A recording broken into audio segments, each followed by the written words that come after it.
NFTs and gambling. I'm not a lawyer nor a legal professional of any kind, so this is not legal advice. This is not also financial advice. It's just a layperson's thoughts and opinions. Do your own research and make your own decisions. So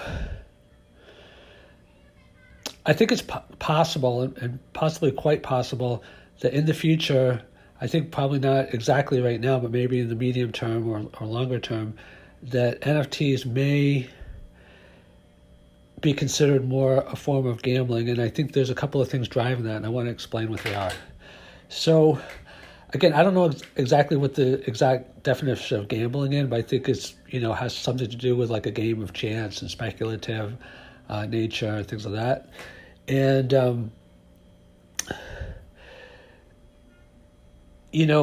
NFTs are increasingly starting to go in that area, and I want to explain. Some people might argue that any kind of investment, has a speculative or, element to it, and I think NFTs also have maybe not as much an unknown chance, but as NFTs become more interactive, and I'm going to get in that, it might happen. So, if you look at VFriends, and I don't own any VFriends, I'm not an expert on it, but I have watched several videos on it, so this is just introductory comments. What you buy gives you certain abilities in the future. Like you can get, gifts that they send you.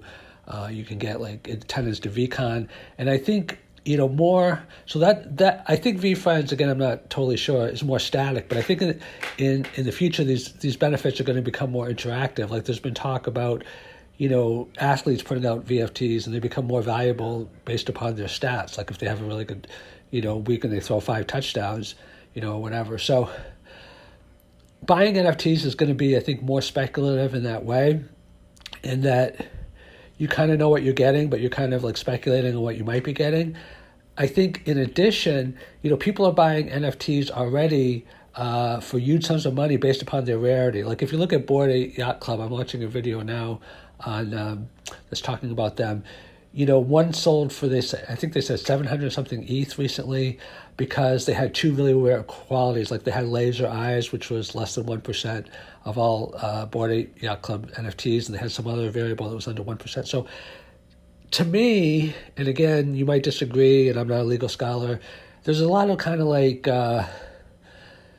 not so much speculation. I'm looking for the right word. It's kind of, it's not even gambling. It's kind of like, my thing is rarer than your thing. So it's kind of like an arms race of competition. And I think that's what's going to be increasing, because what happens is now there's so many NFTs coming out that it's almost impossible to stand out. It's kind of like clickbait for NFTs. You know how some people call it like journalism porn or media porn. What it is that you have to be so outrageous that people click on your link. Obviously, you lose credibility, and it's a one-time visitor if you don't deliver, the information in the article of what the title is, if it's clickbait. But I think more NFTs are going to do that just to try to break through. What happened is when remember the IPOs, when people were doing more and more outrageous things to try to raise large sums of money. And it was kind of I believe at that time, 2017, fairly unregulated, perhaps totally unregulated, I'm not sure. But, there was a lot of bad actors. I think NFTs are so new, and there's so much money in it. Whenever something is new, so it's kind of like a Wild West frontier, and there's so much money into it, there's going to be people that make a huge sum of money, and there's going to be other people that are kind of like suckers or holding the bag and lose a lot of money or get scammed or whatever the case might be. And I think there's going to be a huge incentive pressures for bad action on the point of NFT creators to make either outlandish claims or to make their products much more speculative, much more perceived as rare. Because if you're spending 700 something ETH on a Bored Ape Yacht Club because you think it's incredibly rare, how are you going to compete with that? If you're putting out something that's not as well known.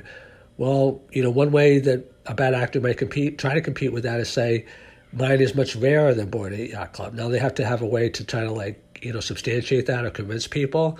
But I think it's going to make things much more of an arms race in terms of saying that my thing is rarer than your thing, my thing is potentially more valuable in the future than your thing. And whether that's considered, gambling, at any point in the future by regulators and others, industry experts and professionals and lay people as well, will be interesting to see.